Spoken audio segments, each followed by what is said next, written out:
My name is Mary Jo Elsey, and this is my digital portfolio for my final project for technology. I'm going to start out talking about the technology lesson that I used. So in one of my kindergarten units, we did a research project on an animal. Each student picked a few nonfiction animal books, and then they had to find some information to create their own book. So some of the questions they had to answer was, where does it live? What does it eat? Do people keep it as a pet? Does anything hunt it? Is it endangered? And just a cool fact about it.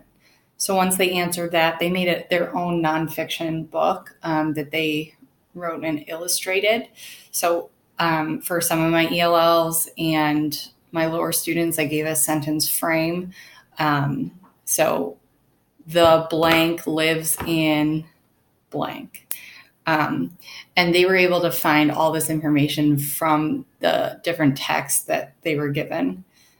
They then used a word processor, Microsoft Word, to type using sentence frames and insert a picture with their 8th grade buddies. So I was lucky enough to structure this lesson in a time that we had the 8th grade students. I think if I were to do this again without 8th grade buddies, I would probably do that in small groups.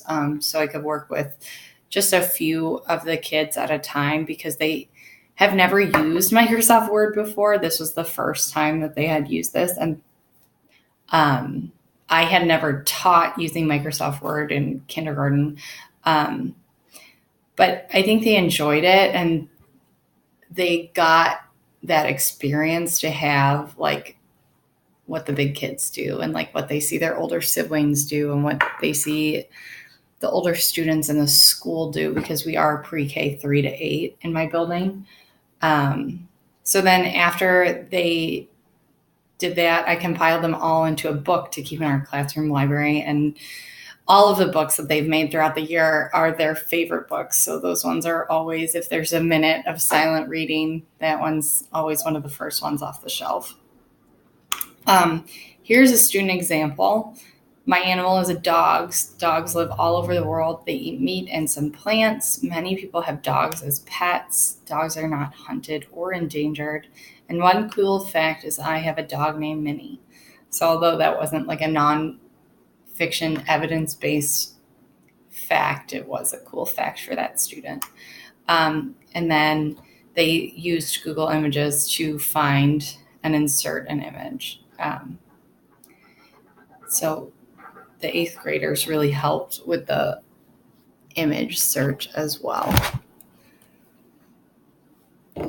So in my reflection, some challenges. This was my first time using Microsoft Word, so maybe I would just go through and do some more simple things prior to using it, like maybe have them just write their name and things like that instead of just jumping right into like writing sentences.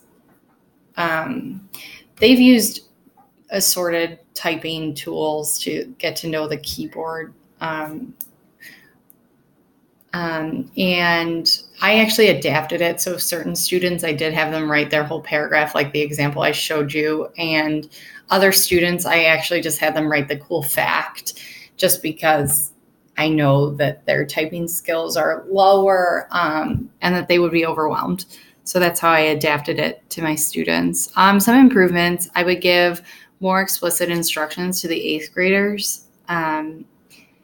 Maybe even like meet beforehand with them to just go over. It was just a little bit hectic getting them to understand the topic while all the kindergartners were there and really excited to get started. So just from a management perspective, I think it would have been helpful to either send them explicitly stated instructions, like 4 steps of bullet points that they need to do, and really emphasize that they're supporting, they're not doing the work.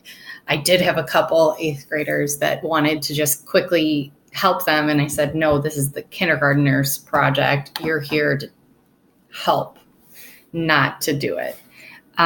So in relation to WIDA, it targets WIDA Standard 3 for science and number 2 for language arts. And this project relates to my methods and materials class that I took. We learned about different ways to create class books, and that really increases their engagement in the content area. It hits a number of standards. We hit NGSS, Common Core, WIDA, and ISTE.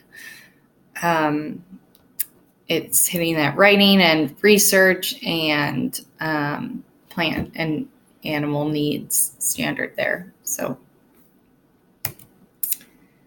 moving along, my technology tool project, we created persuasive writing posters. So throughout this school year, my class was responsible for collecting crayons and markers to be recycled, and my students were really invested in this project. They actually worked on sorting the crayons. We donate them to Scarce and Glen Ellen, and Scarce has an outline of how you can sort the crayons that will save them time and energy. So my class took that project on as it's like the kindergarten standard.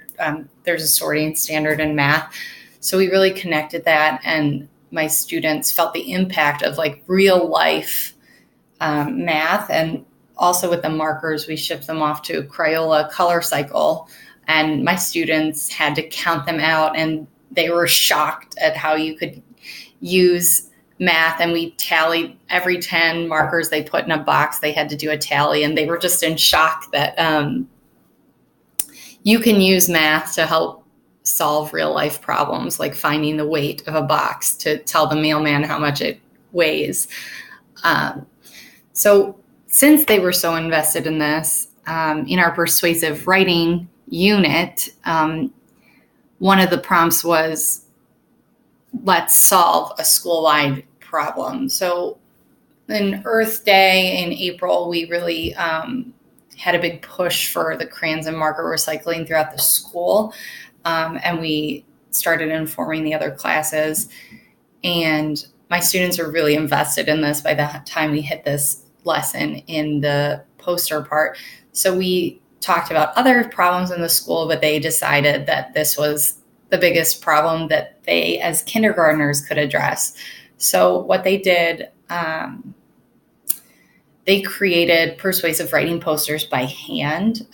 So they used markers, they used illustrations and pictures. I was really sad that I didn't have any of them left over because they all went home with the kids. And while I was doing this project, I didn't have that, but I did have the e-copy of one of the posters that they made on Canva.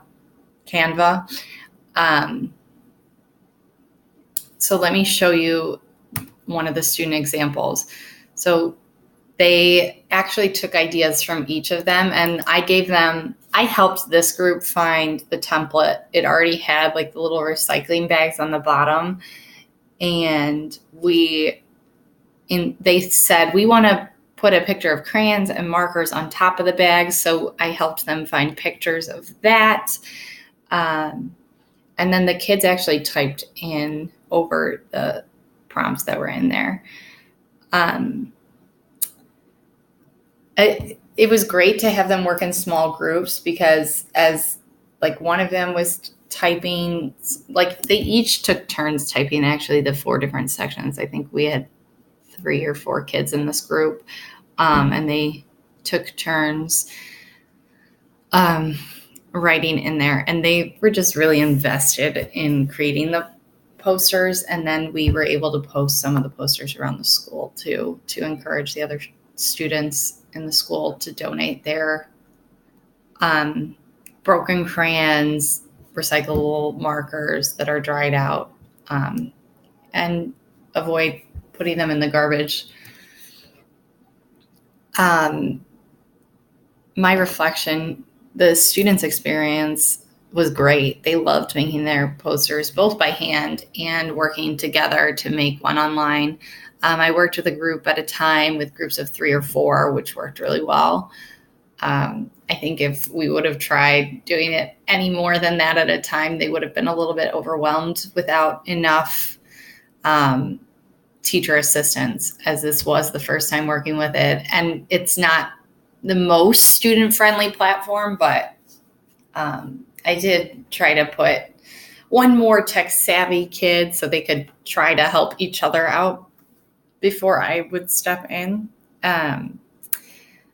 My students reacted really well to this. They loved making the poster. Some of them said, "Oh my gosh, it looks like a grown-up made this." And they did need a lot of guidance to use the websites to its fullest capabilities, but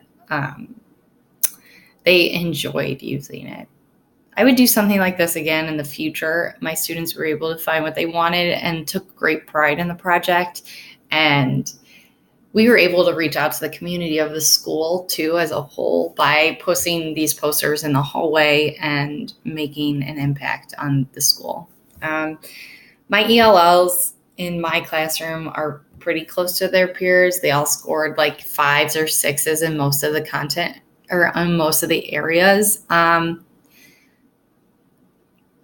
And they enjoyed the project, and by working together, they were able to adjust some grammatical errors and just address any language issues. Since we had been working on the overall project for this, they really understood it, and it wasn't an issue. I think that all ELLs would be supported in this, maybe providing sentence frames as some help during the persuasive writing unit, as this was more of a culminating activity.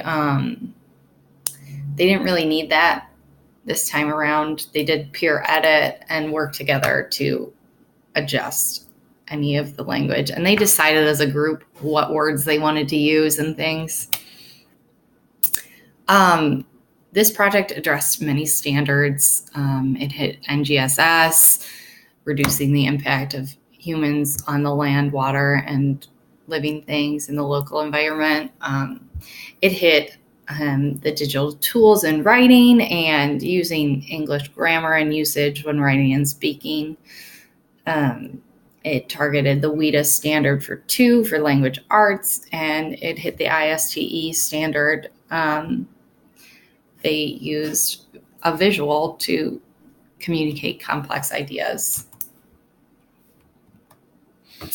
For one of my professional development days, we actually went to a local school that was a couple towns over that is one-to-one, because my school is not, and we just observed what our goal was actually to observe their technology usage and what we could implement, because we are purchasing additional technology for the next school year. So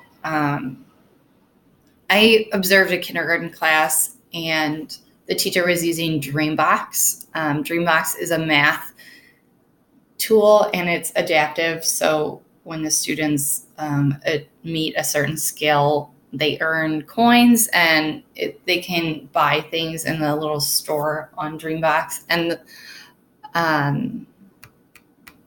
yes, and after they achieve this skill, they'll move on to a different skill. So the teacher I observed was conducting math centers, and she used Dreambox as an independent learning center.